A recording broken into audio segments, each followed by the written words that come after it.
Hello అండి, welcome to Krishna's kitchen. ఈరోజు నేను హెల్దీ అండ్ ఈజీ రాగి సున్నుండ చేసి చూపిస్తున్నానండి.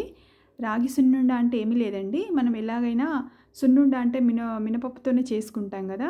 పొట్టు మినపప్పు, గుండు మినపప్పు, పప్పుతో చేసుకుంటాం కదండి. కానీ ఇందులో ఈరోజు నేను మినపప్పుతో పాటు రాగి పిండి యాడ్ చేసి చూపిస్తున్నానండి. ఎందుకంటే ఇది హెల్దీ కదండి, అందు గురించి రాగి సున్నుండ అన్నానండి. ఇప్పుడు నేను ఒక కడాయి తీసుకున్నానండి, మీకు చూపించాను కదా. కడాయి తీసుకున్నాను, స్టవ్ ఆన్ చేసుకొని కడాయి వేడయ్యాక ఒక బౌల్ మినుములు యాడ్ చేసుకున్నాను. వాటిని దోరగా వేయించుకోవాలండి. దోరగా అంటే మరీ ఇట్లా బ్రౌన్ కాదండి, కొంచెం మంచి స్మెల్ వస్తుందండి ఫ్రై చేస్తూ ఉంటే. వేయించుకోవాలి, అంతవరకు వేయించుకొని వేరే ప్లేట్లోకి తీసుకున్నాను. ఇప్పుడు నేను ఒక టేబుల్ స్పూన్ గీ యాడ్ చేశాను. గీ వేడైంది. ఇక్కడ నేను అదే బౌల్తో, నేను ఏ బౌల్ అయితే తీసుకున్నానో మినపప్పు, అదే బౌల్తో ఒక రాగిపిండి తీసుకున్నానండి. ఒక బౌల్ నిండా రాగిపిండి తీసుకున్నాను. ఇక్కడ ఫ్రై చేసుకుంటున్నానండి. ఇక్కడ మనం ఫ్రై చేసేటప్పుడు ఫ్లేమ్ని అడ్జస్ట్ చేసుకుంటూ ఉండాలండి. అడ్జస్ట్ చేసుకుంటూ ఫ్రై చేసుకోవాలి. పిండిని కొంచెం పచ్చివాసన పోయే వరకు ఫ్రై చేసుకోవాలి. కలుపుకుంటూ ఫ్రై చేసుకోవాలండి. ఈజీ అండి. కొద్దిగా నెయ్యి, బెల్లము, మినపప్పు, కొద్దిగా రాగిపిండి అండి, అంతేనండి. ఇంకేమీ అవసరం లేదు ఈ లడ్డూకు. చూడండి, ఫ్రై అయిపోయింది. ఇప్పుడు ముందుగా నేను ఫ్రై చేసి పెట్టుకున్నాను కదండి మినపప్పు, దాన్ని మిక్సీ వేసుకుంటున్నాను. చల్లారినాక మిక్సీ జార్లో వేసుకొని, చూడండి కొంచెం బరకగా ఉందండి. ఇప్పుడే నేను ఇందులో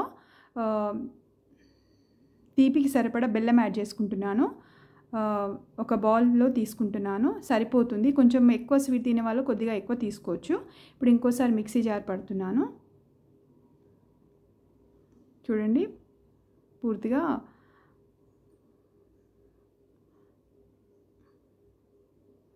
ఇప్పుడు నేను రాగి పిండి ఫ్రై చేసి పెట్టుకున్నాను కదండి, అందులో నేను మిక్సీ జార్ పట్టుకున్న పిండిని వేసేసుకుంటున్నాను. మినపప్పు ఇంకా బెల్లం పట్టాను కదండి మిక్సీ జార్లో, అది వేసేసుకుంటున్నాను. బాగా కలుపుకోవాలి. మధ్య మధ్యలో ఎక్కడైనా బెల్లం చిన్న చిన్న ముక్కలు వస్తే కనుక వేళ్ళతో ఒకసారి మెదుపుకోవాలండి. ఇలా అంతా ఒకసారి బాగా కలుపుకోవాలి.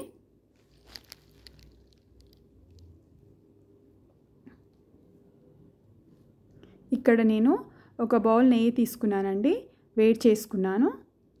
ఇప్పుడు ఈ పిండిలో యాడ్ చేసుకుంటున్నానండి. ఎందుకంటే మనము లడ్డూలు కట్టేటప్పుడు విడిపోకుండా బాగా వస్తాయి, లడ్డూలు కట్టడానికి వీలుగా ఉంటుంది.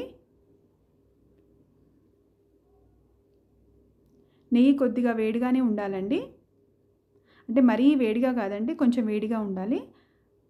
లడ్డు చుట్టడానికి ఈజీగా ఉంటుంది.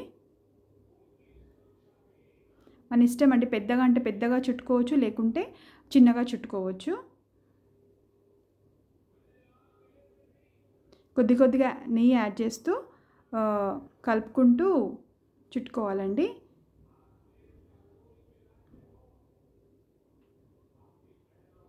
చూడండి, ఈ విధంగా గట్టిగా ప్రెస్ చేస్తూ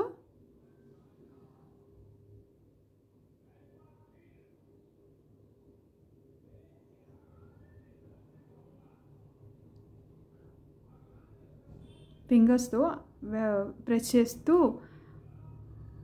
లడ్డు చుట్టుకోవాలండి. కానీ ఇక్కడ నెయ్యి కొంచెం వేడిగానే ఉండాలండి, మరీ చల్లగా అయితే చుట్టుకోవడానికి రాదు, లడ్డు విడిపోతుంది పిండి అంతా. ఇలాగే అన్ని లడ్డూలు చేసుకోవాలి. ఇది పిల్లలకు చాలా మంచిదండి. లడ్డు బోన్స్కి చాలా మంచిది పిల్లలకు.